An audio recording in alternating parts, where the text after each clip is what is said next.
it was in my 30s that I truly achieved financial freedom.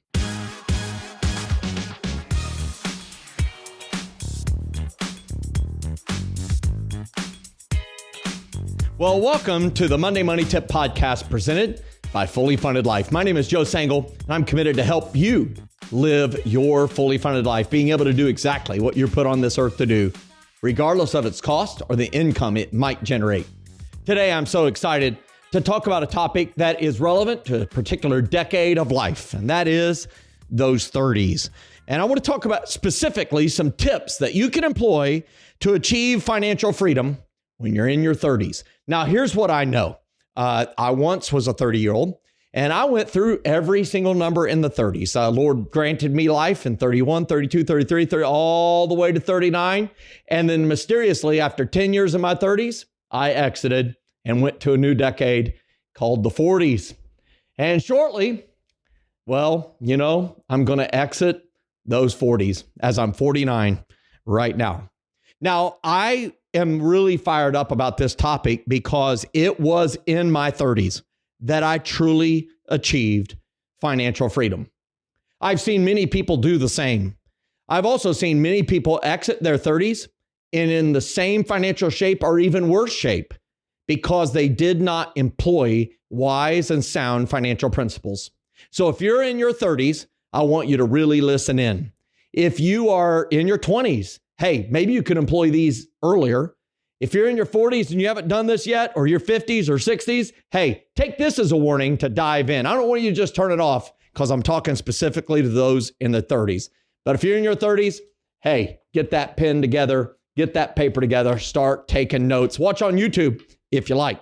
So let's talk about some tips. And I'm going to talk about some start tips and some stop tips. Maybe we're going to ping pong it back and forth in our next 7 minutes or so together. The first thing I would encourage you to do is to stop acquiring dumb debt.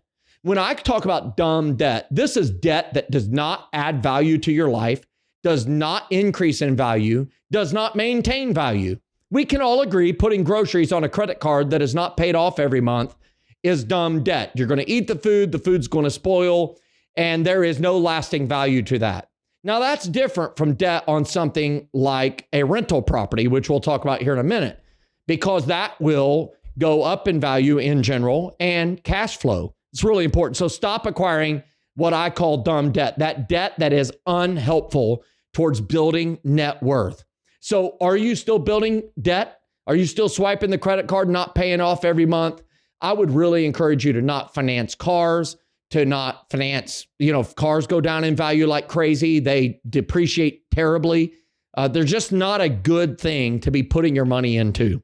Make sure that you stop acquiring dumb debt. Now you need to start obtaining wise counsel. There's a great proverb that says plans fail for lack of counsel, but with many advisors, they succeed. This is a great moment in your 30s to get people in your life who are winning with their money. Those people that are maybe 10 steps ahead of you, 10 years ahead of you, 20 years ahead of you.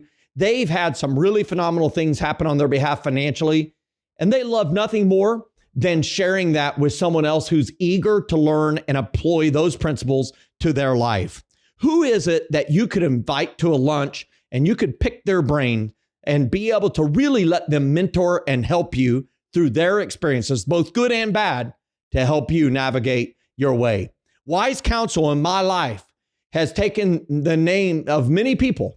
I can name the name Michael Brown. I can name Paul Marshall. I can name David King. I can name these different names, Todd Price. Some of the people in my local town know some of these people. I can look at my dad, Roy Sangle. Why? Because he built a business and he did some real estate and he can give some wise counsel. And so make sure you obtain wise counsel. Man, it makes the money journey that much more enjoyable and rewarding when you have people that are helping you along the way. Let's go back to the stop. You should stop in your 30s. You got to stop the comparison game. Man, on social media, isn't it a lot of comparison games? Look at that house. Look at that kitchen. Look at that.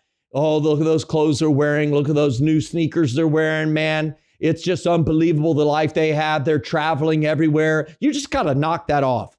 And I don't know about you, but sometimes we find ourselves on social media there's things that somebody else posts that we never even knew existed, and suddenly we bypass wanting to straight needing it. And that's just crazy. So I just really encourage you to dial it back. Hey, look, you can get ideas from social media. That's great. But don't let those ideas run you back to the other thing that we said to stop, which is running yourself into dumb debt. The comparison game never ends if you allow yourself to play it. Hey, let's talk about another thing to start doing, and that is to start investing heavily. These are those moments where time value of money matters most, and dollar cost averaging can be so helpful through your 30s.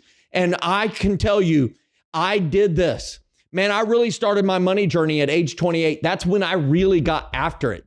I was debt-free a month before my 30th birthday. I got rid of all my dumb debt. I was debt-free except for my house. And I was able to boost my investments in my kids' college funds, in my retirement accounts, and really start to build what would become generational wealth because I chose to invest heavily. How do you do that? Have a budget. Make it a priority. Take advantage of all the matching contributions in a retirement account that are available to you.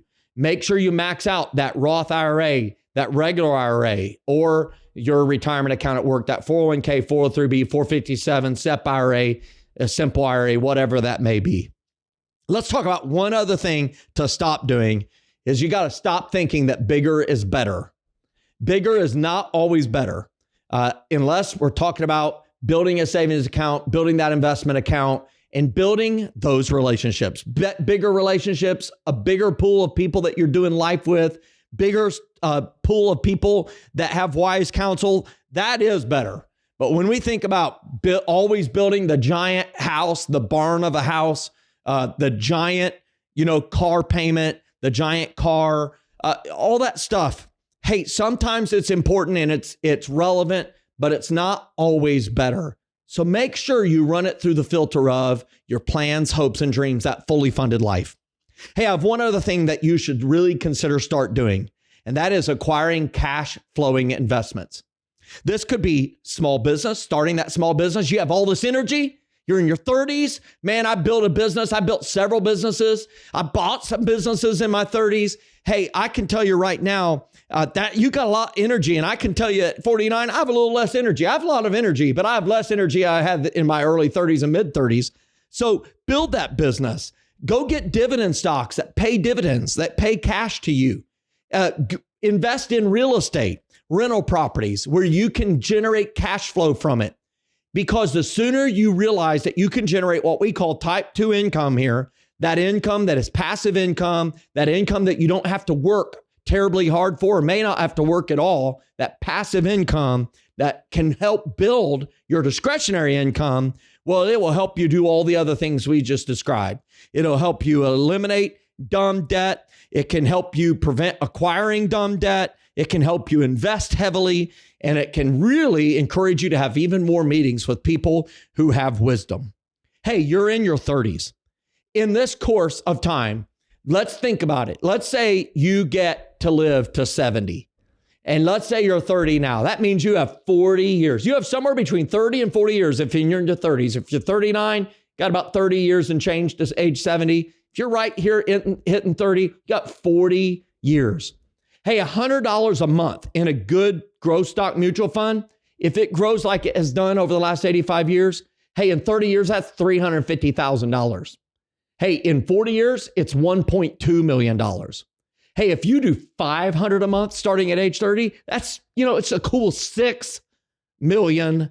6-inch ribbon curls, 6 inches. I had to quote the movie Elf. I don't know. I love it so much. But here's what I know. $6 million. Well, that remember what Chloe said there in Elf? She's like, that's impossible. And he goes 6 inches. You may be saying $6 million. That's impossible. I would say $6 million. And hey, what if I'm wrong? What if you invest $500 a month? You took that old car payment, you paid off your car, and you instead employed it into a really good investment. Maybe that small business, maybe real estate. What if I'm wrong? You don't have $6 million at age 70. What if you only have $4.5 million? Are you going to call me and complain? Hey, I will take that phone call. I'll be 90. So that'll be a special phone conversation. I'll turn up my hearing aids and we'll have a jovial conversation about it. But here's what I know. You can achieve financial freedom in your 30s. And if you employ these tips to stop doing some things and start doing others, I think you'll be really glad you did.